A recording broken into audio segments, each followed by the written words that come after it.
श्री गणेशाय नमः। गणेश चतुर्थी की 4 पौराणिक एवं प्रचलित कथाएं।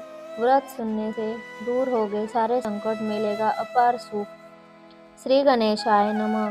संकष्टी गणेश चतुर्थी व्रत करने से घर में, परिवार में आ रही विपदा दूर होती है। कई दिनों से रुके मांगलिक कार्य संपन्न होते हैं तथा भगवान श्री गणेश असीम सुखों की प्राप्ति करते हैं। यह मास की किसी भी चतुर्थी के दिन भगवान श्री गणेश पूजा के दौरान संकष्टी चतुर्थी व्रत की कथा सुनने, पढ़ने अथवा जरूरी है। इससे संबंधित 4 कथाएं प्रचलित है। यह पाठकों के लिए प्रस्तुत है कि श्री गणेश की 4 कथाएं। आइए अब भी जाने। पहली कथा। पौराणिक एवं प्रचलित श्री गणेश के कथा के अनुसार एक बार देवताएं कई विपदाओं में घिरे थे। तब वह मदद मांगने भगवान शिव के पास आए। उस समय शिव के साथ कार्तिकेय तथा गणेश जी भी बैठे थे। देवताओं ने की बात सुनकर शिव जी ने कार्तिकेय व गणेश जी से पूछा, तुम में से कौन देवताओं के कष्ट का निवारण कर सकता है? तब कार्तिकेय और गणेश जी ने दोनों ने ही स्वयं को इस कार्य के लिए सक्षम बताया। इस पर भगवान शिव ने दोनों की परीक्षा लेते हुए कहा कि तुम दोनों में से जो सबसे पहला पृथ्वी की परिक्रमा करके आएगा वही देवताओं की मदद करने जाएगा। भगवान शिव के मुख से यह वचन सुनते ही कार्तिकेय ने अपने वाहन मोर पर बैठकर पृथ्वी की परिक्रमा के लिए निकल गए। परंतु गणेश जी ने सोच में पड़ गए कि वह चूहे के ऊपर चढ़कर सारी पृथ्वी की परिक्रमा करेंगे तो कार्य उन्हें बहुत समय लग जाएगा। तभी उन्हें एक उपाय सूझा। गणेश जी ने अपने स्थान में उठे और अपने माता पिता के साथ बार परिक्रमा करने वापस बैठ गए। परिक्रमा करके लौटे पर कार्तिकेय स्वयं को विजेता बताने लगे। तब शिव जी ने श्री गणेश से पृथ्वी की परिक्रमा न करने का कारण पूछा। तब गणेश ने कहा, माता पिता के चरणों में ही समस्त लोग हैं। यह सुनकर भगवान शिव ने गणेश जी को देवताओं के संकट दूर करने की आज्ञा दी। इस पर भगवान शिव ने गणेश जी की आज्ञा का आशीर्वाद दिया। चतुर्थी के दिन जो तुम्हारा पूजन करेगा और रात्रि में चंद्रमा को अर्घ्य देगा, उसे तीनों पाप यानी दैहिक पाप, द्विक पाप ताप तथा भौतिक ताप दूर होंगे। इस व्रत को करने से व्रतधारी के सभी तरह के दुख दूर होंगे और उसे जीवन भौतिक सुखों की प्राप्ति होगी। चारों तरफ से मनुष्य की सुख समृद्धि बढ़ेगी। पुत्र पौत्रादि धन ऐश्वर्य की कमी नहीं रहेगी। गणेश चतुर्थी व्रत की दूसरी कथा।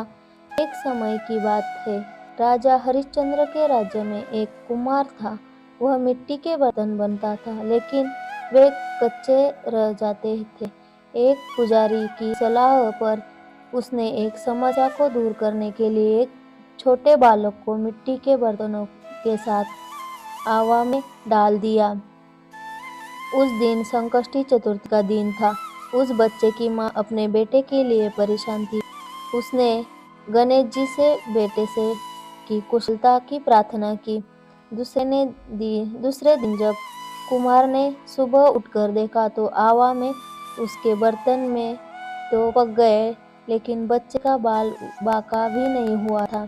वह डर गया और राजा के दरबार में जाकर सारी घटना बताई। इसके बाद राजा ने उसे बच्चों और उसकी माँ को बुलाया। तो माँ ने सभी तरह से के विघ्नों को दूर करने का वाली संकष्टी चतुर्थी का वर्णन किया और इस घटना के बाद से महिला ने संतान और परिवार के सौभाग्य के लिए संकष्ट चौथ का व्रत करने लगी। तीसरी था। एक समय था की बात है कि श्री विष्णु भगवान का विवाह लक्ष्मी के साथ निश्चित हो गया। विवाह की तैयारी होने लगी। सभी देवताओं को निमंत्रित भेजे गए, परंतु गणेश जी को निमंत्रण नहीं दिया। कारण जो भी रहा, अब भगवान विष्णु की बारात जाने का समय आ गया। सभी देवताओं ने अपनी पत्नियों के साथ विवाह समारोह में आए। तो उन्हें सबने देखा कि श्री गणेश कहीं नहीं दिखाई दे रहे। तब वे वापस चर्चा में करने लगे, क्यों श्री गणेश क्यों नहीं न्योता है, यह स्वयं श्री गणेश जी की नहीं आए। सभी को इस बात पर आश्चर्य होने लगा। तभी सबने विचार किया कि विष्णु भगवान से ही इसका कारण पूछा जाएगा। विष्णु भगवान से पूछने पर विष्णु भगवान ने कहा कि हमने गणेश जी से पिता भोलेनाथ महादेव का न्योता भेजा है। यदि गणेश जी अपने पिता के साथ आना चाहते हैं तो अलग से न्योता देने का कोई आवश्यकता भी नहीं थी। दूसरी बात यह है कि उनको 1.25 मन मूंग, 1.25 मन चावल, 1.25 मन घी और 1.25 मन लड्डू का भोजन दिन भर में चाहिए।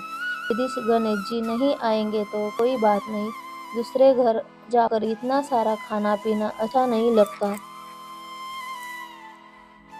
इतनी वार्ता कर ही रहे थे, किसी के एक सुझाव दिया, यदि गणेश जी आ भी जाए तो उनको द्वारपाल बनाकर बैठा देंगे कि आप घर की याद रखना। आप तो चूल्हे पर बैठकर धीरे धीरे चलोगे तो बारात से बहुत पीछे रह जाओगे। यह सुझाव भी सबको पसंद आ गया, तो विष्णु भगवान ने अपनी सहमति दे दी। होना क्या था कि इतने में गणेश जी वहां आ पहुंचे और उन्हें समझाकर बुझाकर घर की रखवाली करने बैठा दिया। बारात चल दी।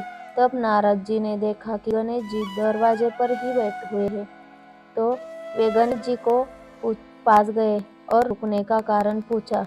श्री गणेश जी ने कहने की लगे कि विष्णु भगवान ने मेरा बहुत अपमान किया है। नारद जी ने कहा कि आप अपनी मूषक सेना को आगे भेज दो तो वह रास्ता खोद देगी, जिसके उनके वाहन धरती में धंस जाएंगे। अब आपको सम्मानपूर्वक बुलाना पड़ेगा। अब तो गणेश जी ने अपनी मूषक सेना जल्दी से आगे भेज दी और सेना से जमीन पोली कर दी। जब बारात वहां से निकली तो रथों के पहिए धरती में धंस गए। लाख कोशिश कर रहे परंतु पहिए नहीं निकले। सभी देवता ने अपने अपने उपाय किए परंतु पहिए नहीं निकले, बल्कि जगह जगह से टूट गए। किसी के समझ में नहीं आ रहा था कि अब क्या हो जाए। तब नारद जी ने कहा, आप लोगों ने श्री गणेश जी का अपमान करके अच्छा नहीं किया। यदि उन्हें समझा कर लाया तो आपका कार्य सिद्ध हो जाएगा और यह संकट भी टल जाएगा। शंकर भगवान ने अपने दूत नंदी को भेजा और गणेश जी को लेकर आए। गणेश जी का आदर सम्मान के साथ पूजन किया। तब कहीं रथ में पहिए निकल गए। अब रथ के पहिए निकल तो गए परंतु वो टूट गए, तो उन्हें सुधारेगा कौन। पास में खेत में हाथी काम कर रहा था, तो उसे बुलाया। हाथी अपना कार्य करने से पहले श्री गणेशाय नमः कहकर गणेश जी की वंदना की और मन ही मन करने लगा। देखते ही देखते हाथी ने अपने पहियों को ठीक कर दिया। तब हाथी ने कहने लगा कि उन्होंने देवताओं अपने सर्वप्रथम गणेश जी ने कहा नहीं मनाया होगा और नहीं उनकी पूजन की होगी, इसलिए आपके साथ यह संकट आया है। हमें तो मूर्ख अज्ञानी है, फिर भी पहले गणेश जी को पूछते हैं, उनका ध्यान करते हैं। आप लोग देवतागण हैं, फिर भी आप गणेश जी को कैसे भूल गए। आप लोग भगवान श्री गणेश जी की जय बोलकर जाए तो आप सब काम बन जाएंगे और कोई संकट भी नहीं आएगा। ऐसे कहते हुए बारातियों वहां से चल दी और विष्णु भगवान लक्ष्मी के जी साथ विवाह संपन्न करके सभी सकुशल घर लौट आए। हे गणेश जी महाराज, आपने विष्णु को जैसे कारज सारियो ऐसे कारज सबको सिद्ध कर जो। बोलो गजानन भगवान की जय। चौथी कथा। श्री गणेश जी व्रत कथा की पौराणिक कथा के अनुसार एक बार भगवान शिव तथा माता पार्वती नर्मदी के साथ किनारे बैठे थे। वहां माता पार्वती ने भगवान शिव से समय व्यतीत करने के लिए चौपड़ खेलने के कहा। शिव चौपड़ खेलने के लिए तैयार हो गए, परंतु इस खेल में हार जीत फैसला कौन करेगा, यह प्रश्न उनके सक्षम उठा। तो भगवान शिव ने कुछ तिनके एकत्रित कर उसका एक पुतला बनाकर उसकी प्राण प्रतिष्ठा कर दी। और पुतले से कहा, बेटा हम चौपड़ खेलना चाहते, परंतु हमारी हार जीत का फैसला करने वाला कोई नहीं है, इसलिए तुम बताना कि हम दोनों के में कौन हारेगा और कौन जीतेगा। तो उसके बाद भगवान शिव और माता पार्वती की चौपड़ खेल शुरू हो गया। यह खेल 3 बार खेला गया और संयोग से तीनों बार माता पार्वती ही जीत गई। खेल समाप्त होने बाद बालक से हार जीत का फैसला करने के लिए कहा गया तो उस बालक ने महादेव को विजयी बताया। यह सुनकर माता पार्वती क्रोधित हो गई और क्रोध से उन्होंने बालक को लंगड़ा होने का कीचड़ फेंका और में पड़े रहने का श्राप दिया। बालक ने पार्वती माता को माफी मांगी और कहा कि यह मुझसे अज्ञातवश ऐसा हुआ, मैंने किस द्वेष भाव में ऐसा नहीं किया। बालक द्वारा क्षमा मांगने पर माता ने कहा, यह गणेश पूजन के लिए नाग कन्याएं आएगी, उनके कहे अनुसार तुम गणेश व्रत करो, ऐसा करने से तुम मुझे प्राप्त करोगे। यह कहकर माता पार्वती शिव के साथ कैलाश पर्वत पर चली गई। 1 वर्ष के बाद उस स्थान पर नाग कन्याएं आई। तब नाग कन्याओं से श्री गणेश के व्रत की विधि मालूम करने पर उस बालक ने 21 दिन लगातार गणेश जी का व्रत किया। उसकी श्रद्धा से श्री गणेश प्रसन्न हुए। उन्होंने बालक को मनोवांछित फल मांगे लिए। उस बालक ने कहा, विनायक मुझे इतनी शक्ति दीजिए कि मैं अब पैरों पर चलकर अपने माता पिता के साथ कैलाश पर्वत पर पहुंच सकूं। और यह देख प्रसन्न हो तब बालक को वरदान देकर श्री गणेश अंतर्धान हो गए। इसके बाद वह बालक कैलाश पर्वत पर पहुंच गया और कैलाश पर्वत पर पहुंचने की अपनी कथा सुनने से शिव भगवान को सुनाई। चौपड़ वाले दिन से माता पार्वती शिवजी से विमुख हो गई थी। अंत में देवी के रुष्ट होने पर भगवान शिव ने बालक के बताए अनुसार 21 दिनों तक श्री गणेश का व्रत किया। इस व्रत के प्रभाव से माता पार्वती के मन से भगवान शिव के लिए नाराजगी थी, वह सप्ताह हो गई। तब यह व्रत विधि भगवान शंकर को माता पार्वती को बताई। यह सुनकर माता पार्वती के मन में अपनी पुत्र कार्तिकेय से मिलने की इच्छा जागृत हुई।